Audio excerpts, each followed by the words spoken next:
In this lesson, we will see together indefinite demonstrative pronouns, but more precisely, the pronoun ça.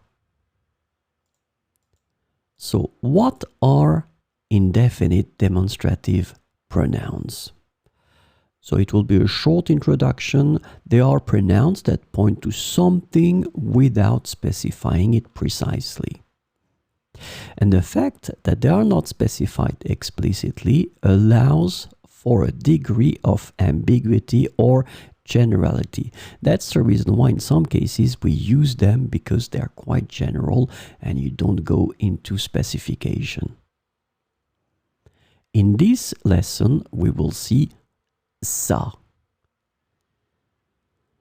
And the indefinite demonstrative pronoun ça can be translated in English into various ways, in that, it, this, or those. So it's used quite a lot. We'll see 4 examples. Elle adore ça. Elle adore ça. Nous devons parler de ça. Nous devons parler de ça.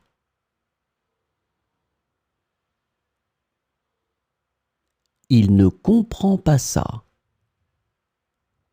Il ne comprend pas ça. Regarde ça. Regarde ça.